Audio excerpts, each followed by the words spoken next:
Hello, beautiful people of the internet. My name is Ryan, and welcome back to Slay the Princess. Back to a very familiar path in the woods. This is episode 2 and chapter 2, but it's also exactly where this game started, where this series of videos started. Welcome back to Slay the Princess. During the last episode, we left off, we played out a little story. I don't know how to phrase this. Did I live? Because I'm feeling... What a game that the very first question I am asking about it is, did I live? What are we dealing with here? Welcome to Ryan Rants about Slay the Princess. I'm pretty sure if we go back, last we left off was that everything went dark and you die. But the experience I'm walking away from episode 1, the first hour of this game with, is that I don't know that I lived in the first place. This is a game that is very in touch with and is thematically concerned with story and storytelling. The narrator is not an unnamed voice. It's a named position in the game. The world is hand-drawn, crafted. The story is told with words on a screen, not a disembodied voice in your head, although it is disembodied. So far, we haven't seen a body for the narrator. Maybe there will be a body for the narrator. I don't know. It is text on a page. It's very like one of those old, not that I've played them, but that I've heard about them, the like old adventure games. You're on a path in the woods. A fork diverges. You can go left or right. So anyways, welcome. Last we left off, we were on a path in the woods, sent on a mission by the narrator to slay the princess. We decided to slay the princess. But we also were slain in that moment. We damaged each other so greatly that we also died, I'm pretty sure. Is how I interpret that, at least. Of course, along the way, a lot of very interesting questions were raised. Like, for instance, how much can we trust this narrator that tells us that we must slay the princess or else the world will end? How much do we trust the voice of a hero, which kind of sounds like us, but I'm pretty sure is not us? How much do we trust this princess, a lonely girl chained in a basement with no memory of how she got there, or at least she's been there so long? It's an interesting question. And maybe most interesting and most pressing of all is, why am I back exactly where I started, and yet it's chapter 2?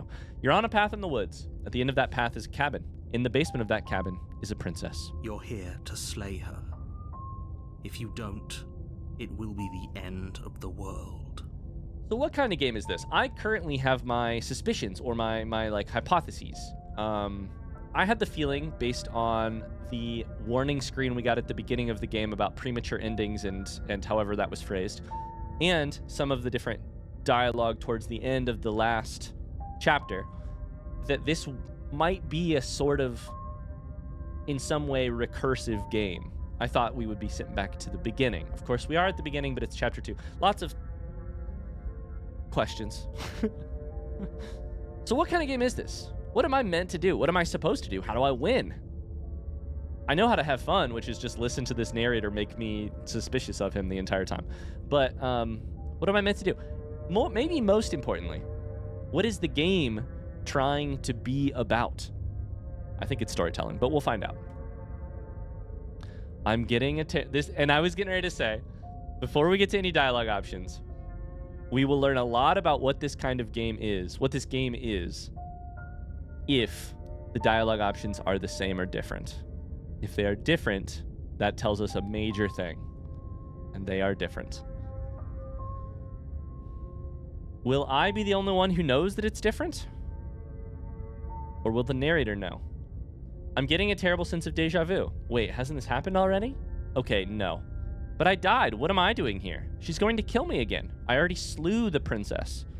Sure, she also killed me, but I definitely got her. Why am I here again? Turn around and leave. Let's do that. We can't just leave. We're supposed to fight her. Voice Where of are the you going? stubborn. Okay. Seriously? You're just going to turn around and leave? Do you even know where you're going?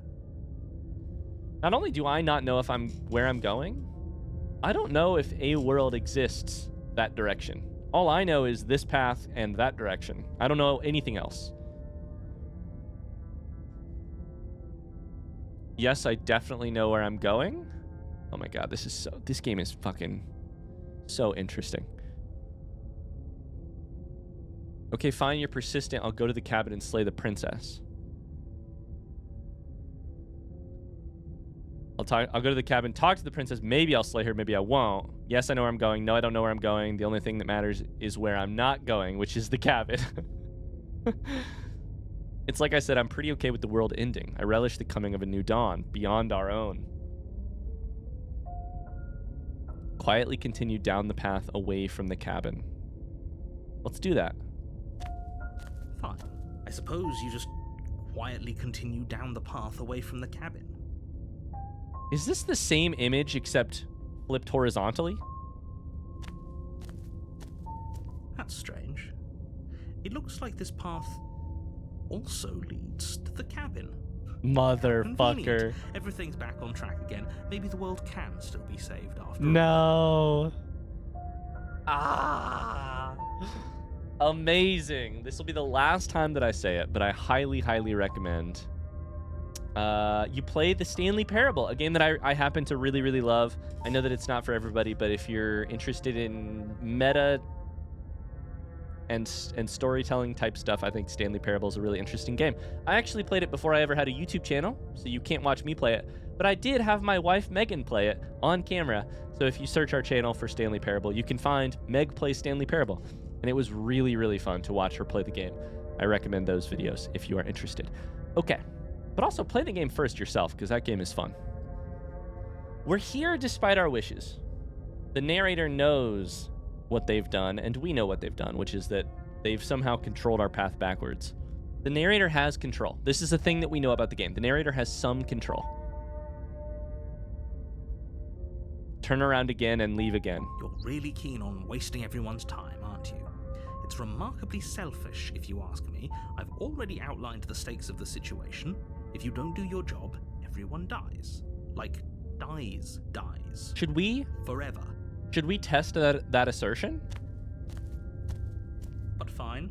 You turn around and trek back down the path you came. The narrator is being a little... sort of ceding ground to me a little bit. I said I turn around. They said, okay. Wait, something isn't right. Can you still hear me? You're supposed to wind up back at the cabin again. Everything is getting Fuzzy.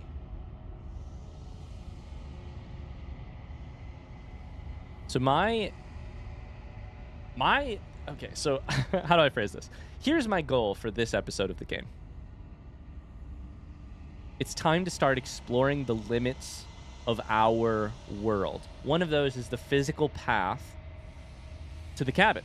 Maybe it's possible that I can take a different path. Maybe it's possible that if I do that enough, I somehow short-circuit the narrator. Maybe that's what's happening right now. I'm interested in this episode in discovering the limits of our world. What's that mean? What can I get away with and what can't I get away with? Where are the railroad tracks, the barriers to what gameplay is allowed? Of course, along the way, I want to find out as much information about the narrator, the voice of the hero, and the stubborn, and the princess as I can. Any solid info in this entire fucking game would be greatly appreciated. But What's going on? Where are we? the walls are closing in. I told you we shouldn't have come here. I told you. We. Did you listen?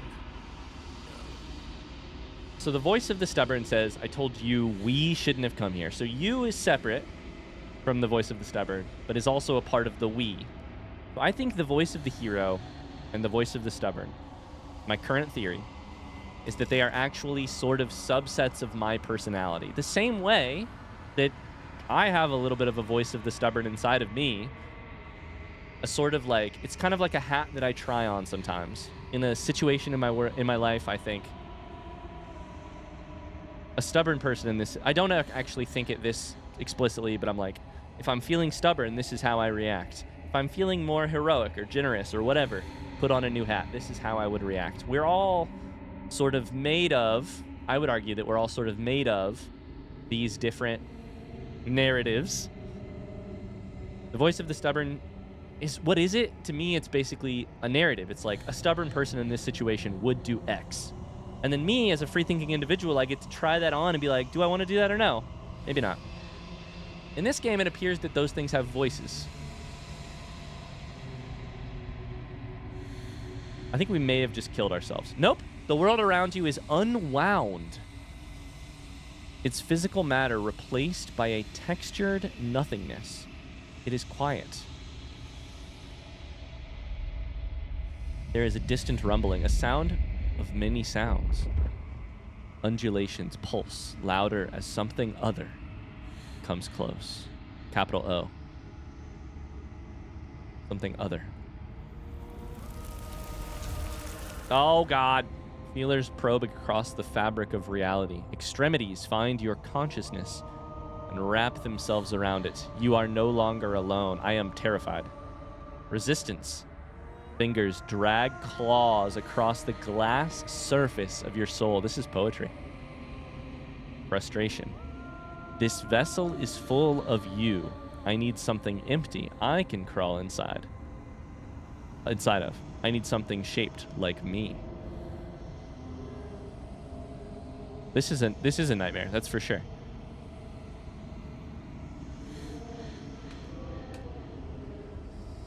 Okay, one more recommendation, which is that if you're at all... one of the most recent...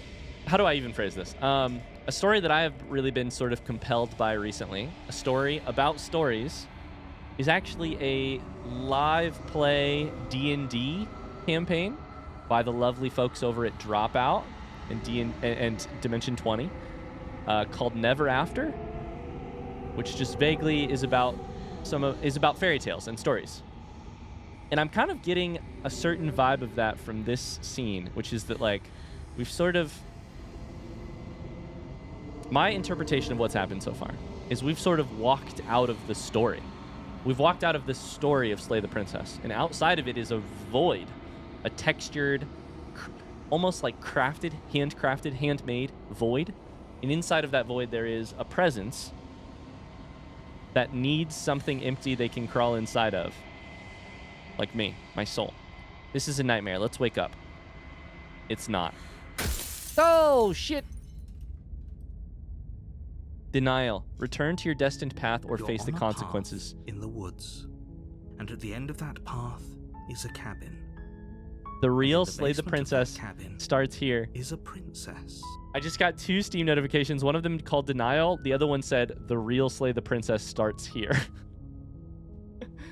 Okay, we have actually managed to do the thing I thought we did at the end of the last episode, which is sort of, for lack of a better word, reset the loop.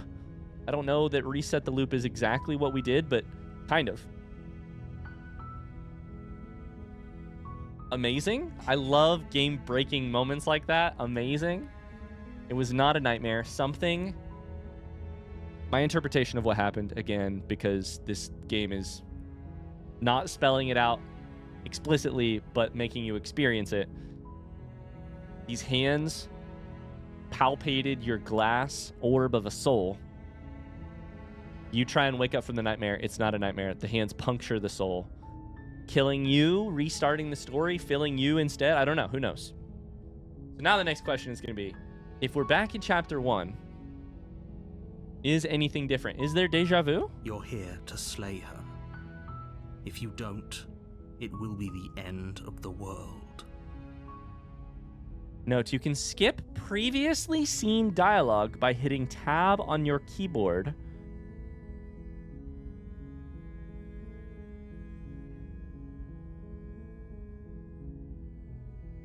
Okay, amazing. Amazing. Amazing. This is good. This tells us something about the game. My current conception of the game, which may change as we go along, this is a blind playthrough, is that we are in we are in sort of a forking dialogue / decision tree. And where you make decisions along that tree, like hypothetically, if you grab the knife going into the basement, probably determines where you end, or the chapter, or the story. I don't know. The book? Who knows?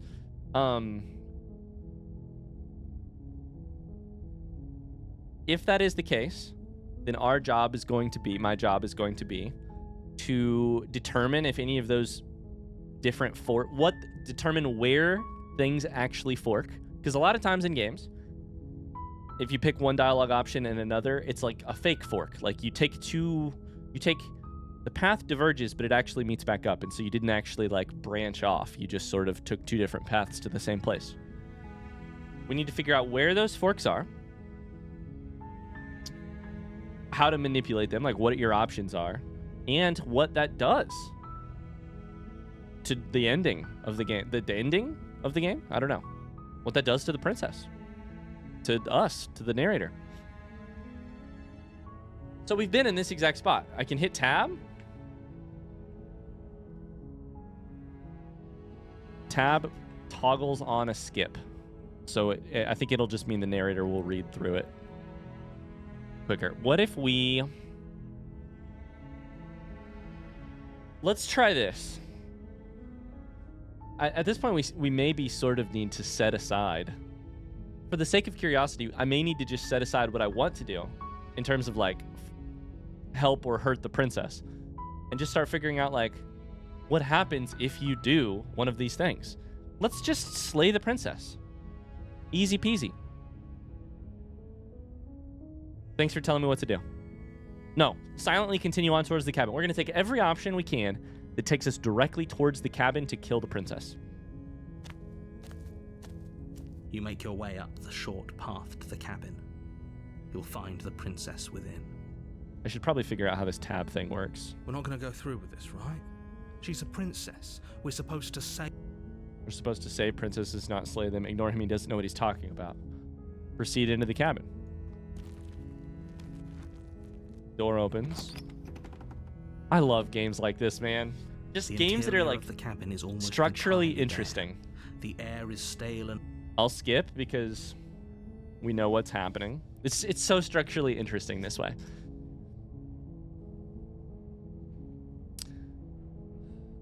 Do we not take the blade this time? This is a fork. But is this the fork we want to take?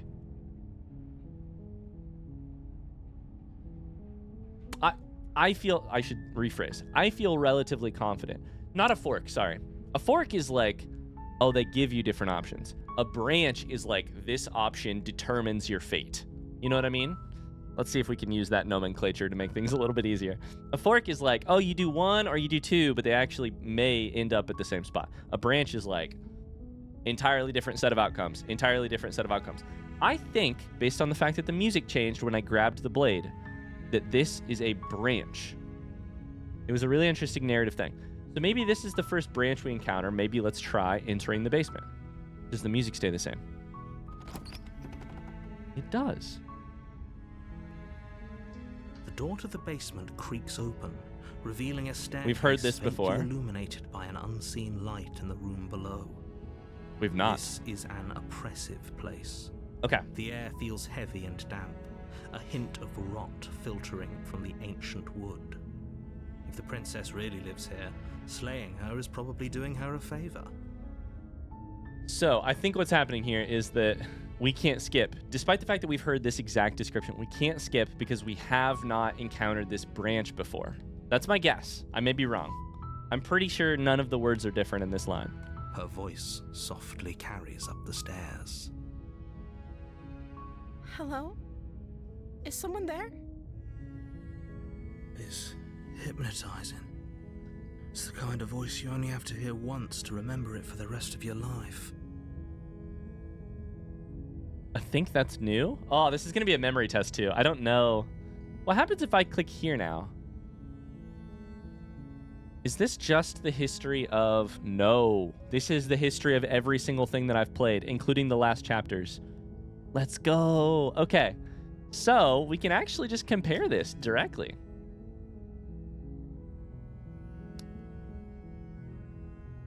I don't know that we'll want to do this very often, but it is very it's very handy. So you walk down the stairs. No, sorry.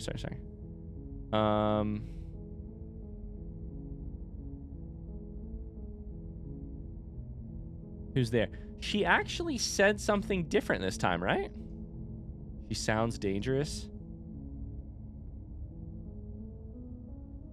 So last time we were here with the knife in hand, the hero says she sounds dangerous. It's almost as if she's the one in charge down here. And now we don't have the blade, but the hero says...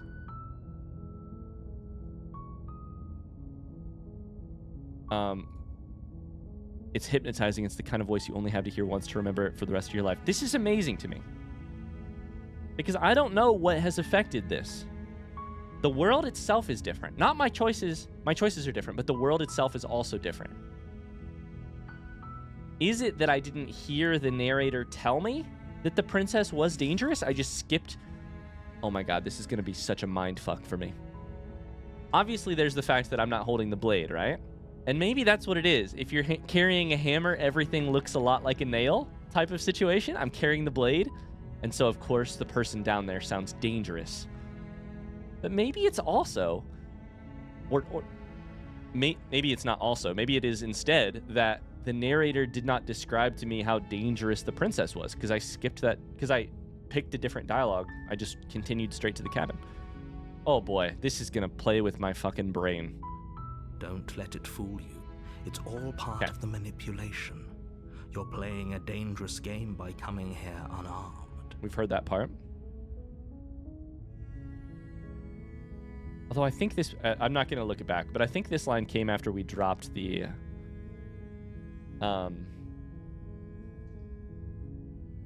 knife instead. Let's say... I'm here to save you, or lie, I'm here to save you? What do you mean that those are separate options? Oh boy. There's so many potential branches here. I do not know how to figure this out. I think I'm just going to have to remember. What is my goal? My goal in this specific one... Wait, shit, I was going to come here to kill her, and then I decided to explore the other branch instead. I think my goal here is just to find out what happens if I don't bring the knife down. Hi. Don't be a stranger. It's been so long since I've had any visitors. Please, come downstairs. Is her actual voice different? It kind of sounds like it. You walk down the like stairs and the lock voice eyes actor with the princess. There's a heavy chain around her wrist, binding her to the far wall of the basement. She's beautiful. How could someone like this be a threat to anyone? So the hero is doing an interesting thing here, which is doing very fairy tale-esque, Disney princess-esque. Voice you hear once, and you'll remember it for the rest of your life. She's beautiful. She can never be a threat to anyone. I am because we all know you to stay focused. There's a lot riding on you here. We all know beauty does not equal danger. Like, there's no... we know beauty excludes danger. Hi. Do you think you can get me out of these chains?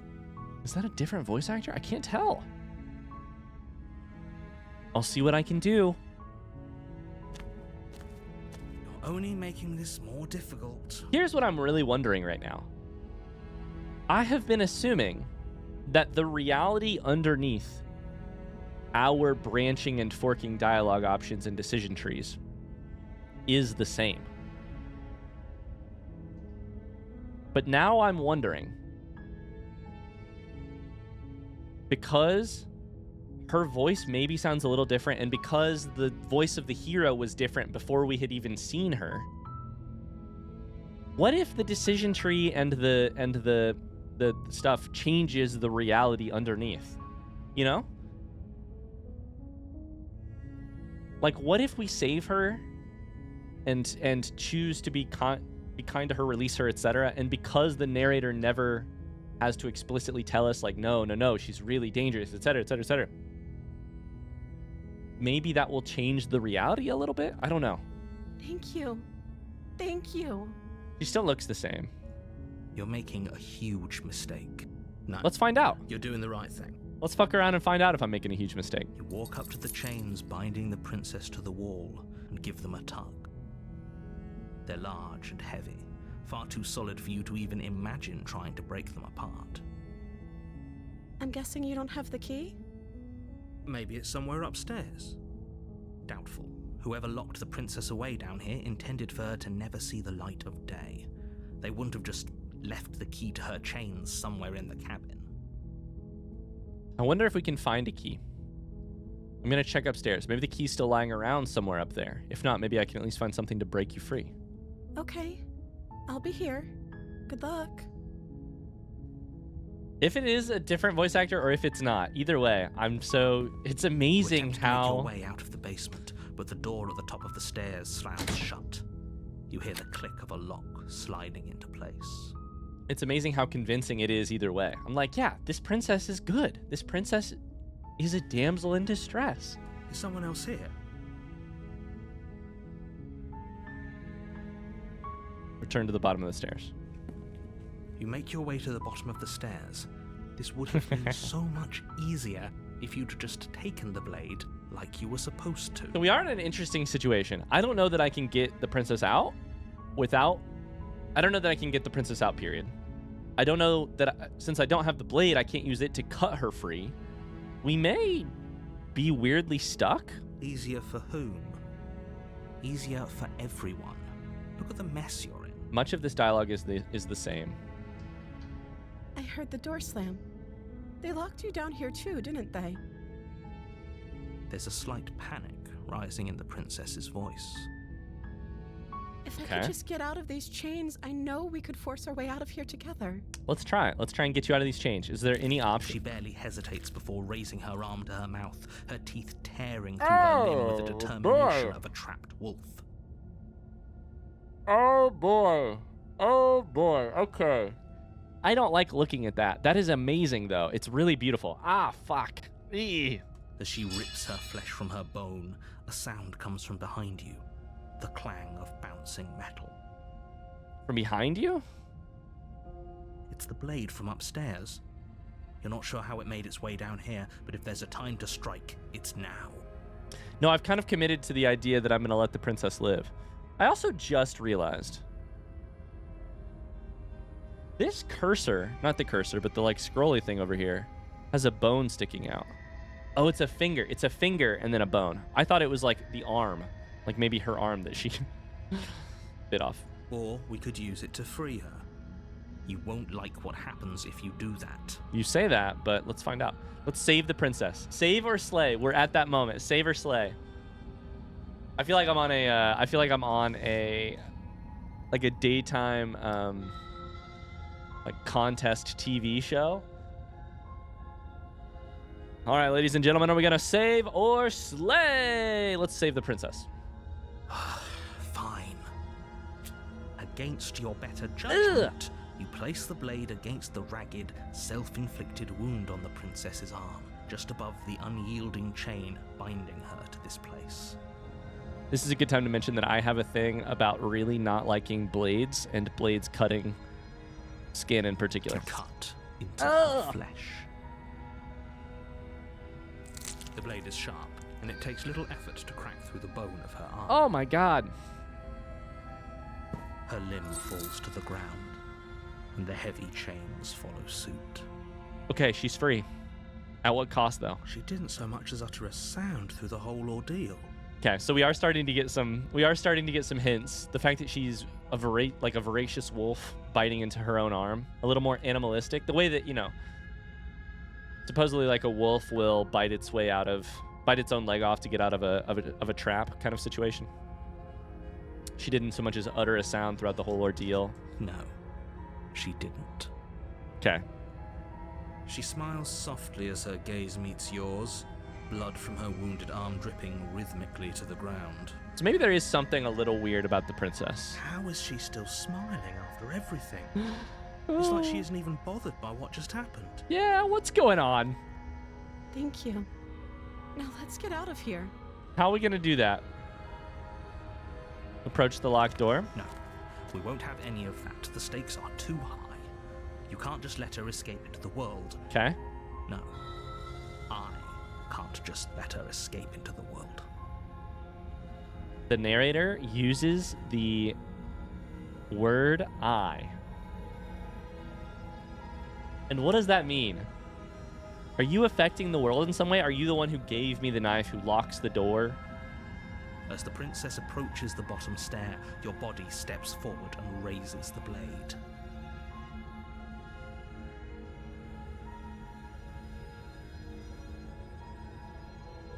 Amazing. It's even worse. It's not that the narrator controls the world, although it is possibly also that. It's in hindsight, it is obvious. The narrator. What is a narrator's job? The narrator speaks the world into it. They narrate what happens. If the narrator says it, then it happened. The narrator says, you step forward and raise the blade. Actually, it's actually even more genius than that. The narrator does not say, you step forward and raise the blade. They soften the blow. They say, your body steps forward and raises the blade. Screw what you think you're doing or what your intention is to do. Your body acts without your... That's what that means. The fact that they didn't say you do this, they said your body does it. The subtext there is that no matter what you commanded your body to do, what it did instead was this. Chills. Amazing. Wait, this isn't fair. You can't just do that. I think they can. Watch me. Yeah. What are you doing?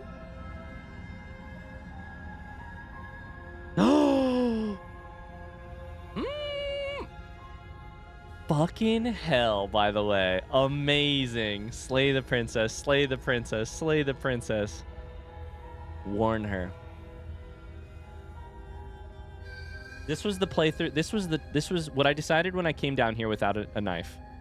Was that I was going to try to treat the princess as if she was not dangerous and should survive. So that's what we're doing on this playthrough. Stop that. Are we fighting for control over my body? The narrator and I? Something's come over you, hasn't it? You know you don't have to do this, right? That's exactly what's up for debate is, do I have to do this? Does the narrator, how much of me does the narrator control? Your body lunges forward, the blade held low, ready to sink into her heart. But the princess dodges, stumbling back against the wall before the blade has a chance to connect. Stop it. Stop trying to resist me. I'm trying to get you out of here alive. Resist. I love this list of options, and you've only got one. That is 1, 2, 3, 4, 5, 6. 1, 2, 3, 4, 5, 6, 7, 8, 9, 10, 11. It's like 20 options, and only one of them is resist. The blade. Move the blade. As your body remains frozen in stubborn resistance, the princess takes a cautious step forward. We both know this isn't you. She nervously reaches towards you and takes the blade from your infuriatingly rigid hands. What are you doing? So we do have the ability to resist the narrator, it seems like. I'm sorry. I'll try to be quick. Are you gonna kill me? It makes a lot of sense. It makes a lot of sense. I was hopeful that maybe you could find a way to get us both out of here. She plunges it into your chest, tearing through flesh and sinew. It is agony. But you aren't dead yet. I hate this, by the way. I hate this a lot right here, this part. Oh no, I'm so sorry. It's really interesting what's happening to the character of the princess in this version of events. I really remain convinced about the possibility that she is not a quote-unquote monster in this version of events. Stay strong. We can tough it out until it's done. For her sake. For her sake, we're going to basically take this blade with grace. For her sake? Don't you start pretending that dying a painful death is some sort of heroic gesture. That is what I was The pretending. two of you have literally doomed everyone. Well, I mean, yeah, you're right.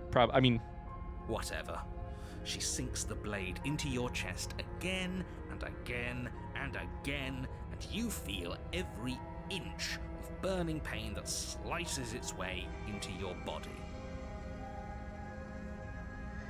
I'm sorry. Oh, shit. I'm sorry. So many stabs. Oh, my God. Oh, I mean... She doesn't know how to use a knife, does she? Oh, no. We're not making it out of this alive, it seems like. But what will be interesting along the way is, do we see... In some ways, it doesn't matter if we make it out of this alive, right? Because hypothetically, we'll get to restart. What does matter is, does our theory about who the princess is, does our hypothesis in this situation, that the princess is worth saving, does it hold true as we die or don't make it out? Apparently not. Though it doesn't matter how sloppy her blade work is, does it? A stab wound is still a stab wound, and it won't be long before you bleed out. Okay. I'm so sorry. So far, she's maintaining the hypothesis is true. She is who I thought she was or hoped she One was. last thrust of the knife. Your legs give out beneath you. You collapse to the floor, your blood pooling around you, your limbs unresponsive. The princess stares down at your ruined chest as tears carve rivulets of pink down her blood-spattered cheeks. It can't just end like this, right? Can it? Oh, that's rich coming from you. As much as I prefer for things to have gone differently, I can't deny the reality of what's happened. The two of you made your choice. It's over. The two of you meaning me and the voice of the hero. Everything goes dark, and you die.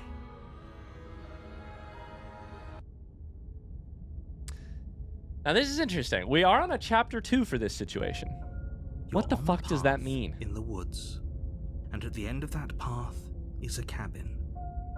And in the basement of that cabin is a princess. Okay.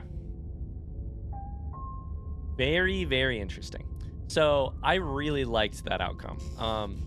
Like I said, I think we at least did not disprove our hypothesis that if you treat her like a...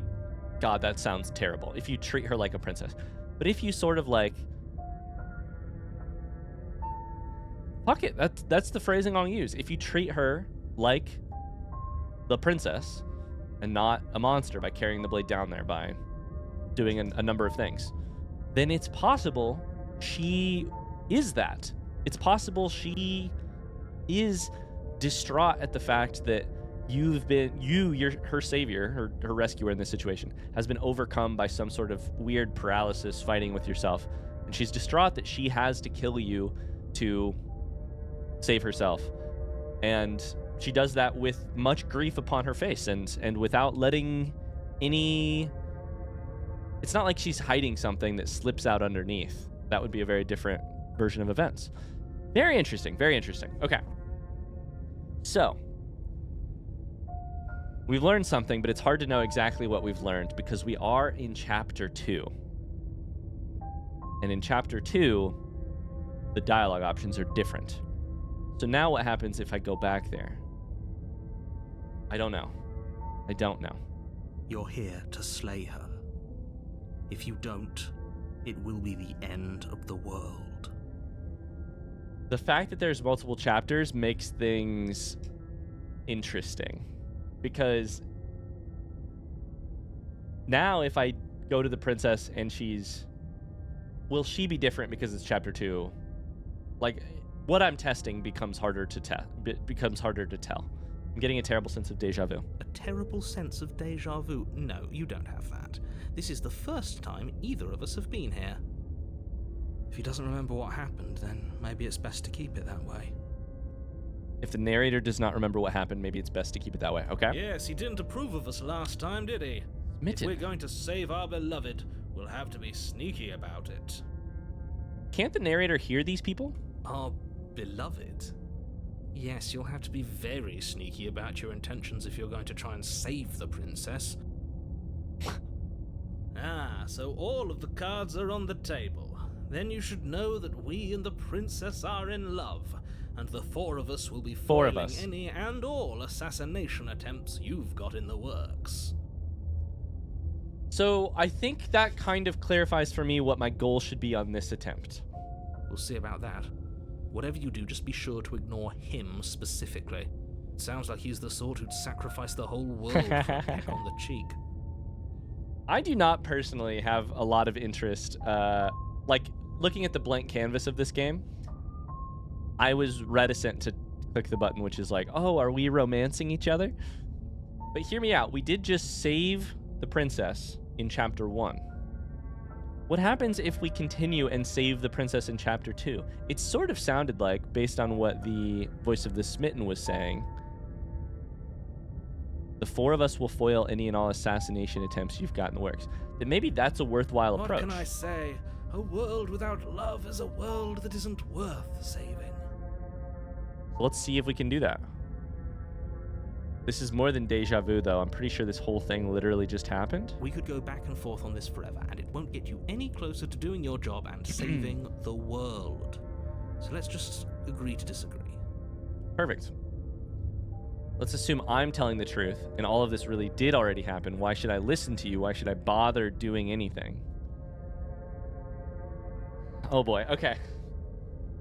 Well, it's time for me to start taking notes. Because throughout I think what's going to happen as we play this game is that I'm going to get further. I'm going to be in the middle of a loop. In the middle of a chapter 1, chapter 2. I'm going to be in the middle of something, and I'm going to see a diverging path. And I'm going to wonder what that diverging path was. But I'm in the middle of testing something else. So right now, it's possible I could click this deja vu option. And if my instincts are correct, kind of like the going on and off the path thing that we already did. Okay, let's zoom out. My current hypothesis about this game is that it's a decision tree, dialogue tree, forking thing. And that if you play the game in certain ways, you will get certain endings, for lack of a better word. Similar to some unnamed games that I've played before, which is what's probably informing my whole way of thinking about the game. If that is true, then I probably want to be a little careful about what I pick in order to try and chase down or like explore the limits of my world in one way, or chase down an ending in another way. So, for instance, landing in chapter 2, having already saved the princess in chapter 1, my thought is we should try to save the princess in chapter 2. See if those two together add up to anything. However, I'm forced with an option, which is, what if I just explored the deja vu part of this? Is there some sort of freedom from the narrative in the deja vu-ness of it? So what I'm going to do is I'm going to write down on my notebook, deja vu. And what that means is there, I'm not going to pick deja vu right now, but is there a way at some point in time to make that, I want to explore that in the future. It's my to-do list. Let's go to the cabin instead. A warning before you go any further. She will lie, she will cheat, and she will do everything in her power to stop you from slaying her. Don't believe a word she says. Oh, I'm going to save her. I'm going to try my best anyways. We already told you we're not playing along with your little game.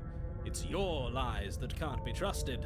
Her beauty is the only thing in the world we can believe in. It's funny because I read the voice of the smitten as a character, that is deeply flawed and dumb. But the voice of the smitten has the same aims that I have right now, which are, what happens if we save her twice? That said, voice of the smitten is cracking me up right now. I think we've already been over this. I'm pretty sure he just likes the sound of his own voice. I do, but I also speak from the heart. My passions are too great to be stifled. They must be expressed. It's also very funny to me that the voice of the smitten is the one. Oh, how do I phrase this? This is also fairy tale-esque, which is that sometimes when you listen to the handsome prince who's doing all the saving, what he's really saying is not that the princess is worth saving, but it's that he wants to be the hero who does the saving, or he wants to be. This is like it's a little savior complexy, right? Like basically the voice of the smitten is like, this is out of my hands. My love is too great. I must save thee. Sure, yeah, your passions are strong and all, but not everyone needs to hear them. Some things are better kept quiet. Some things are better Don't pay kept their quiet. bickering any mind. Focus on the task ahead. Proceed to the cabin. So I think we don't take the knife. I think because last time we're not sure if doing that The made... interior of the What the cabin fuck? is clean and elegant, its stone walls draped in fine-threaded tapestries, a prison befitting a royal prisoner. The only furniture of note is an ornate wooden table with a pristine blade perched on its edge. This is all new. There's a mirror, tapestries, a prison befitting a royal prisoner. The music's beautiful. The blade is your implement. You'll need it if you want to do this right. Oh, of course we want to do these things.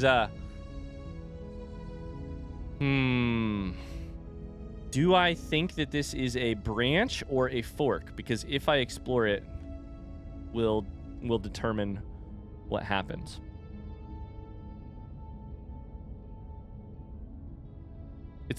It's possible if I explore the mirror that will actually change what happens. You didn't say... Let's enter the basement. We're going to keep things simple for now, focused, but 100% we will be back to check on the mirror. In fact, I'm writing down mirror right now.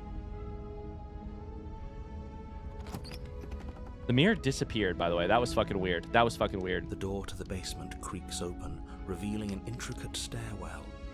Gold-trimmed carpet glimmers in the light of the torches positioned along the walls.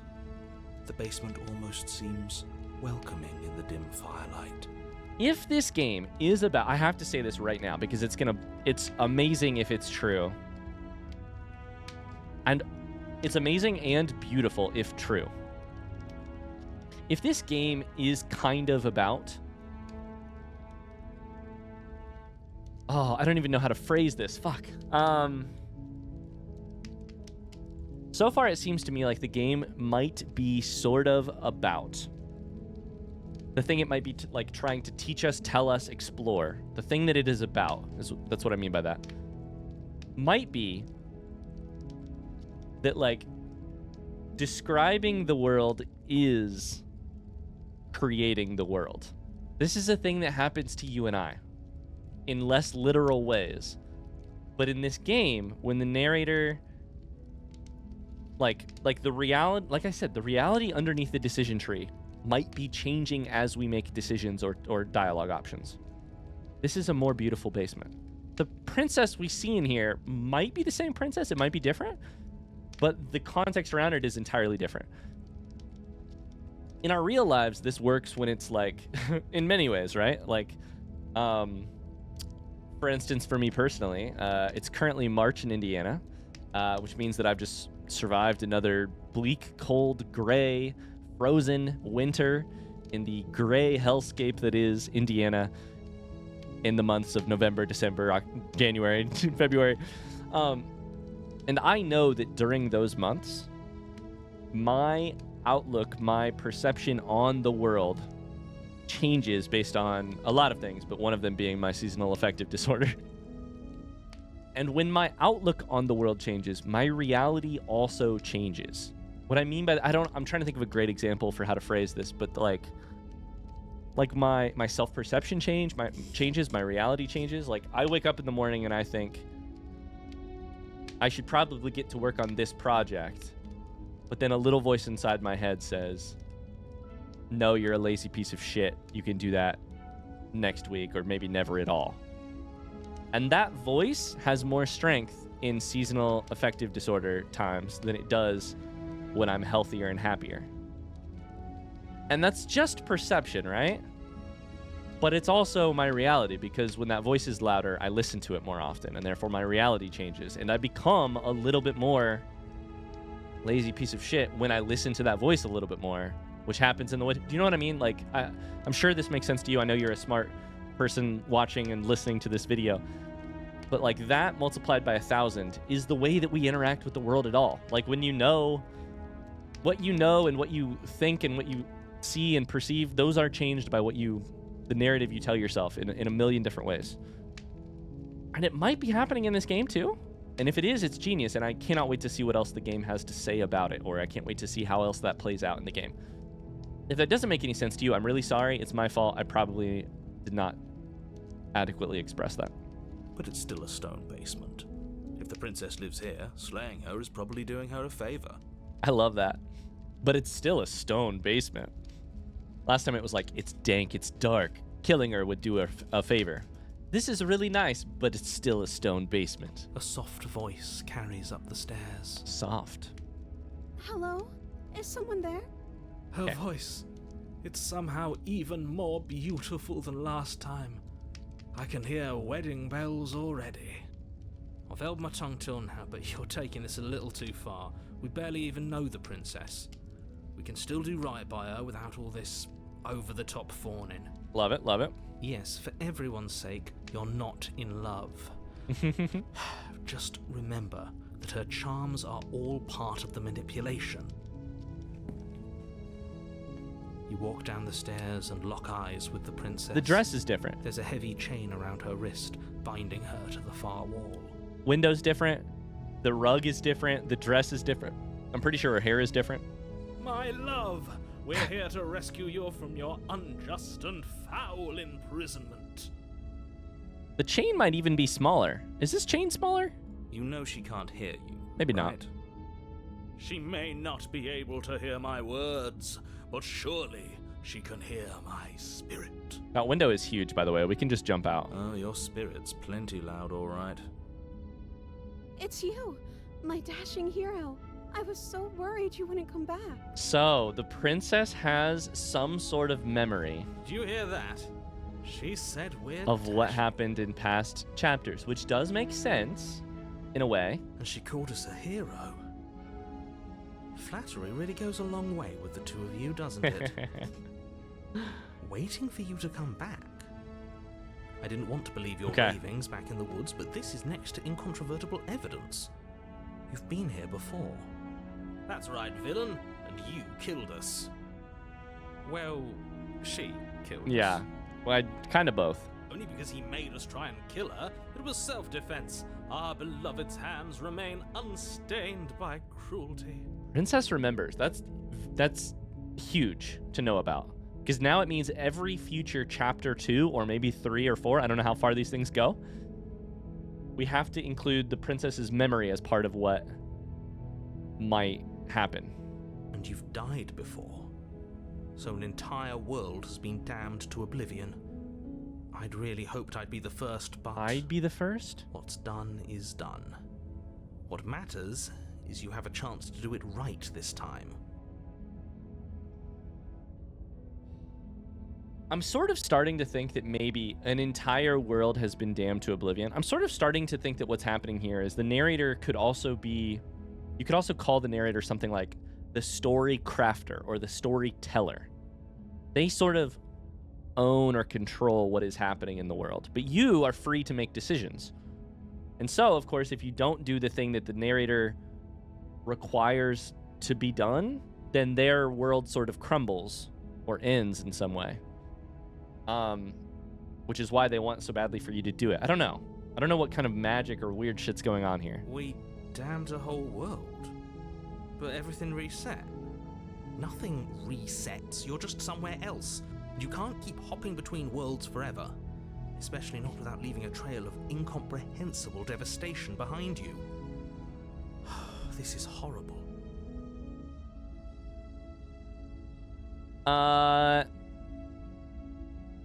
So she has a memory.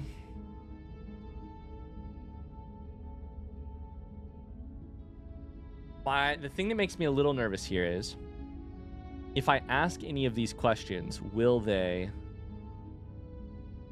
end up removing my ability to save the princess?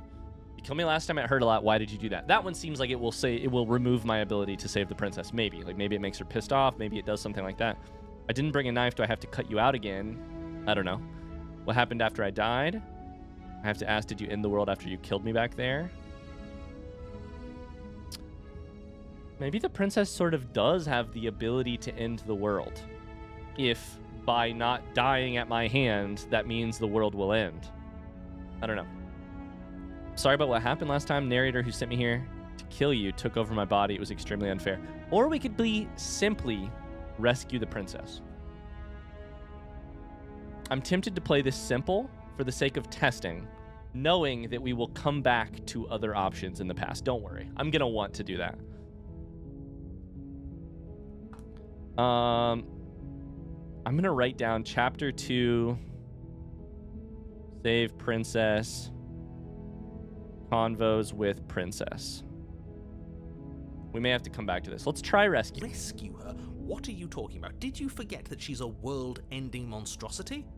And even if you wanted to unleash her onto the world, despite the complete moral disaster that would be, you'd have to get her out of those chains. Good luck with that.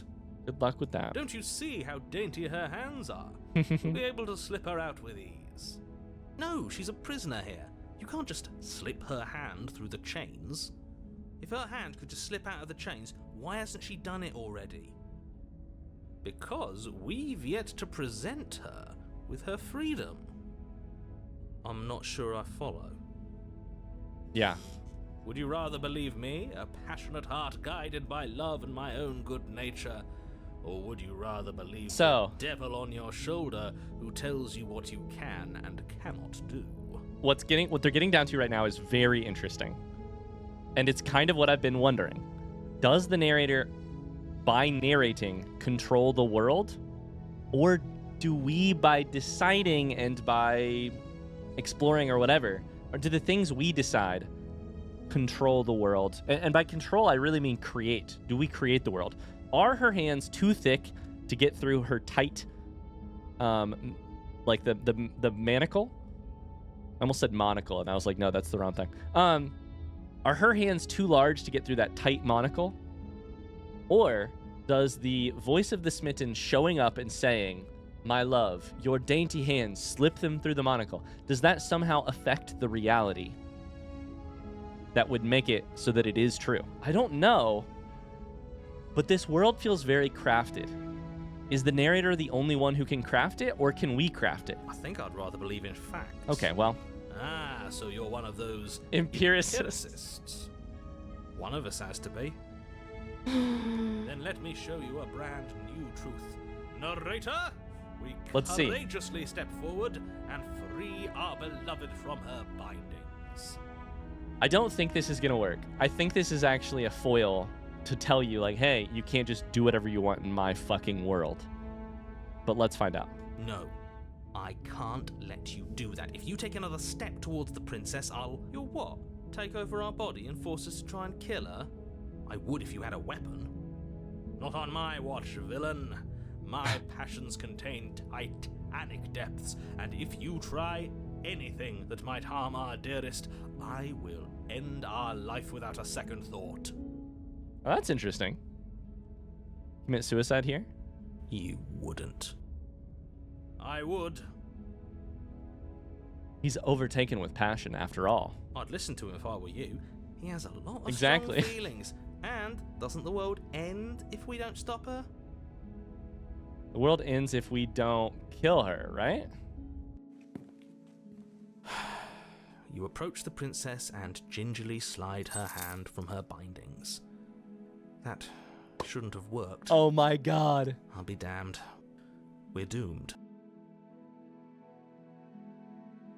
What a beautiful drawing this is, by the way. I love it. That worked. That's insane. I can't believe it. But I guess I have to. The freedom and the power that we may have. The ramifications of this are huge. This changes everything. It's possible we are co-creating this story. And in so doing, when we narrate or believe or something in certain ways, we affect the reality. When we treat her, to phrase it as simply as possible, I think when we treat her like a princess, she is a princess. I told you, there's no life more worth living than that of a true believer. Now, if she turns around and stabs me in the heart and kills me, that will change my opinion a little bit. I'm free, and you're not trying to kill me this time. Thank you. Thank you so much. The princess jumps up and smothers you in a joyful embrace. What an interesting game. If only you had a weapon, one slip of the wrist and your pristine blade would be buried in her back and everyone out there would be saved. We don't have a weapon though, right? Luckily for Mr. Romance, we don't have a weapon. Who needs a weapon when we have the power of love on our side? What do we do now? I don't know. We leave and then we have our whole lives to figure out what we want to do next. What do you want to do? Let me guess. End the world? Spoken with the rank cynicism of someone who has never felt love in his heart. This is the question we have here is the princess's destiny? This is way too abstract and meta. But my current understanding of the princess as a character is that she is basically a archetypal creation of the narrator, so tied to the world of Slay the Princess that if she is not slain, the world ends. If none of that makes sense to you, I'm so sorry. I will try and explain it at some point. But basically, I think we're walking around in a created world, and the rules of the world, fuck it. We're not walking in a world. We're walking in a story. We're walking in a story, and the rules of the story are the thing is called Slay the Princess. If the princess is not slain, then the story can't exist. And so it all crumbles. That's my hypothesis. We're about to find out. Can the princess live happily ever after? Can she walk away? Can I walk away? How tied is the story to the world? Oh, hello. It's Ryan from the future here to tell you that unfortunately, this episode ends right here, right on the tail end of that potentially big realization. The good news is that I kept recording for a very long time right after that moment of realization. And that's going to be the episode 3 that comes out on Friday. So we'll end it here for now with the understanding that we'll get back to the meat of that realization on Friday in episode 3. Thank you so much for watching this episode. I really hope you enjoyed it. If you did, don't forget to leave a like or a positive comment down below. And shout out to one of our most recent Patreon supporters. Thanks for going above and beyond to support the channel and allow me to do this as my full-time job. Alec B. Thank you so much for the support, Alec. I appreciate you greatly. I'll see all you guys on Friday. Bye-bye.